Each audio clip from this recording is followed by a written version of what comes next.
Pair of linear equations in two variables class 10 की mathematics के questions को solve कर रहे हैं, जिसमें एनसीईआरटी एग्जाम्पलर की एक्सरसाइज 3.4 का क्वेश्चन नंबर 6 है। Question number 6 is Ankita travels 14 kilometre to her home partly by rickshaw and partly by bus. Ankita का घर 14 किलोमीटर की डिस्टेंस पे है। उस डिस्टेंस को वो कुछ तो रिक्शा के द्वारा और कुछ बस के द्वारा ट्रैवल करती है, कवर करती है।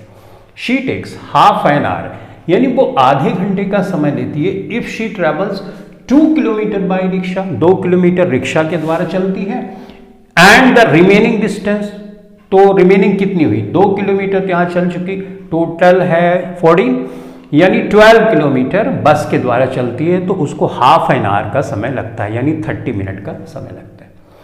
On the other hand if she travels 4 kilometre by rickshaw, अगर वो 4 किलोमीटर रिक्शा के द्वारा चलती है एंड रिमेनिंग डिस्टेंस, तो रिमेनिंग बची 10 किलोमीटर, 10 किलोमीटर बस के द्वारा चलती है, तो शी टेक्स 9 मिनट लॉन्गर्स, यानी जो हाफ एन आवर है उसमें 9 मिनट ज्यादा लगता है, right.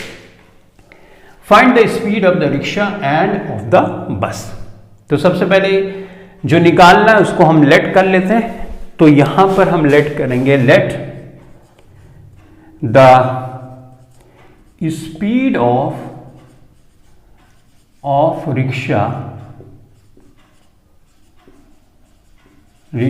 B x kilometre per hour में मैं ले रहा हूं, ठीक है। तो let the speed of bus be y kilometre per hour, ठीक। अब केस फर्स्ट देखते हैं बच्चों। Case first, half an hour का समय लगता है, यानी हमको दिया गया है समय। तो बच्चों समय को समय के साथ ही जोड़ा जा सकता है, करेक्ट ना। ऐसा तो नहीं हो सकता समय को स्पीड के साथ जोड़ दे, समय को डिस्टेंस के साथ जोड़ दे। तो समय को समय के साथ जोड़ा जाता है, ये बड़ी इंपॉर्टेंट चीज है, राइट। ये फिजिक्स हो या मैथमेटिक्स हो, हर जगह ये काम आएगी। तो अगर मैं ये मानता हूं कि रिक्शा के द्वारा T1 समय लगता है और बस के द्वारा T2 का समय लगता है, तो टोटल समय तो यहां पे दिया गया है कि हाफ एन आवर का समय लगेगा, यानी हाफ एन आवर को 1/2 आवर लिखेंगे, राइट।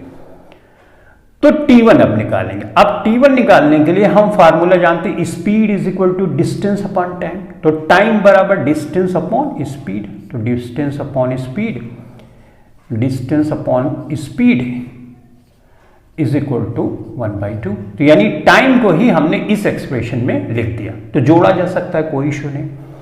अब देखो रिक्शा से चलती है 2 किलोमीटर अगर वो, तो स्पीड तो हमने यहां पे रिक्शा की मानी है x, तो इस तरह से लिख सकते हैं। अब बची डिस्टेंस कितनी? 12।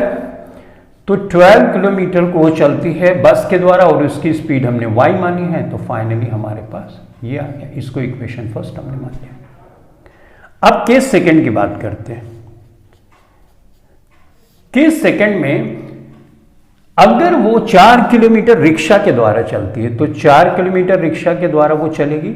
इसी चीज टाइम इसमें भी जोड़ी रहे, देखो T2 T3 मान लें, और टाइम टोटल लग रहा है 9 मिनट ज्यादा, यानी हाफ एन आवर तो जो थी उससे 9 मिनट ज्यादा। अब याद रखो यहां पे ये आवर में है और वो मिनट में है, तो मिनट को आवर में नहीं बदलोगे तो ऐड नहीं कर सकते, तो ये मिनट अब आवर में हो गया, ठीक।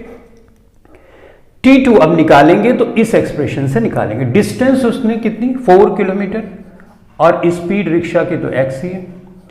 अब कितना बचा? 10 किलोमीटर, तो 10 किलोमीटर को वो y किलोमीटर पर आवर की स्पीड यानी बस से ट्रेवल करती है, तो टोटल समय उसको लगता है ये वाला, राइट, 1/2। इसको चाहो कैंसिल भी कर लो, 3 त्रिका 9 और 3 दूनी 6, राइट। इस तरह से इसको और फर्दर सिंप्लीफाई कर लो, 4x plus 10y is equal to 20 plus 2 3 6 divided by 40, right.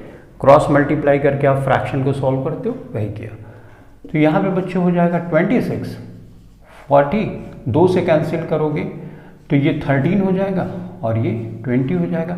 यानी 4/x प्लस 10/y इक्वल्स है 13/20 के।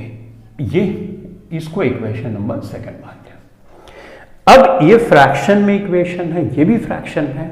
इसको सॉल्व करने का जो बेहतर तरीका वो ये है कि हम देखो यहाँ पे सिमेट्री में है 1/x 1/y 1/x 1/y, right. तो इसको ऐसे मान लेते हैं, let 1/x is equal to a and 1/y is equal to b।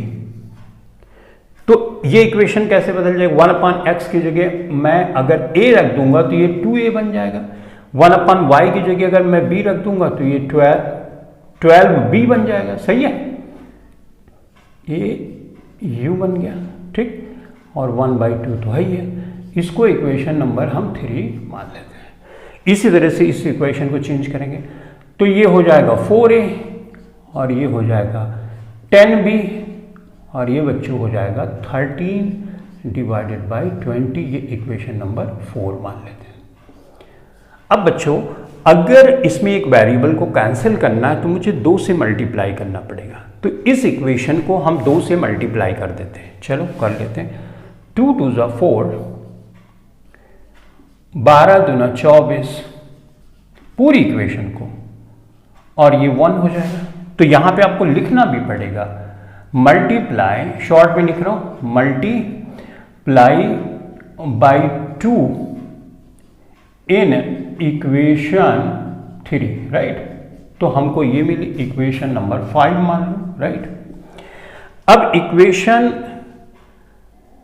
5 से 4 को माइनस कर रहा हूं, इसको लिखोगे। उसके बाद मैं लिख नहीं रहा, यहां पे जगह कम है तो डायरेक्ट लिख रहा हूं।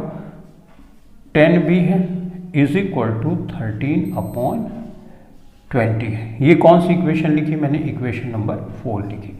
अब इसको सब्ट्रैक्ट कर रहा हूं तो लिखो on subtracting equation number 4 from equation number 5।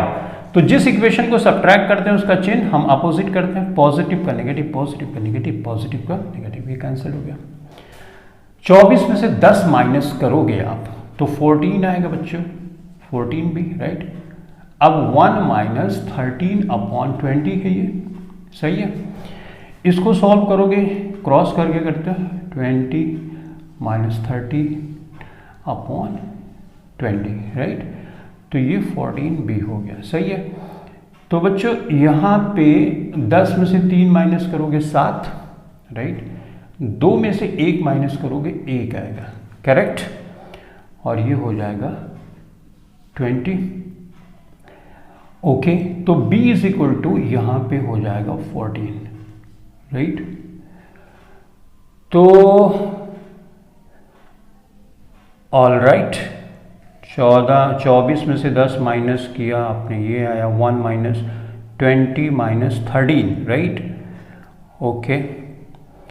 तो ये किया तो b की वैल्यू 10 में से 3 माइनस करोगे 7 आएगा, 2 में से फिर यहाँ पे तो सिर्फ 7 बचेगा, राइट। देखो 13 7 20 होता है ना, ये मिस्टेक हो रही है। 7 एकम 7 7 दूना 14, यानी 1/40, राइट। तो 1/40 यहाँ पे बच्चों है, राइट, ओके। अब b is equal to 1/x होता है तो 1/x इज इक्वल टू मैं लिख सकता हूँ 1/40 लिख सकता हूँ। देखो यहाँ पे हमने वही लेट किया है, तो सॉरी 1/y यहाँ पे लिख सकता हूँ क्योंकि हमने 1/y is equal to b माना। तो y बराबर क्या होगा बच्चों?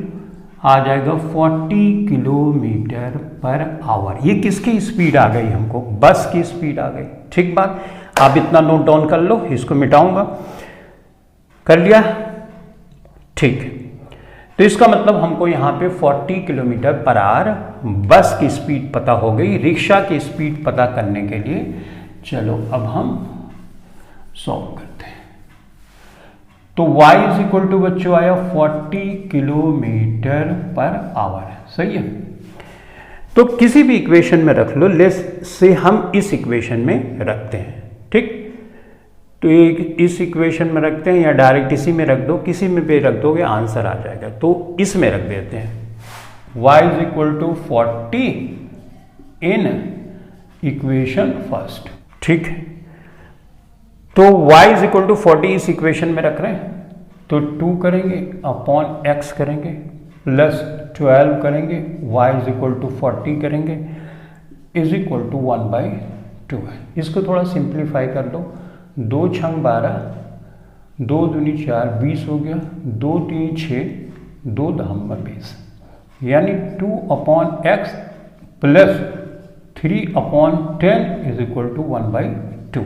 ठीक, तो 2 upon x is equal to बच्चों करोगे तो 1/2 माइनस 3/10 हो जाएगा। सही है,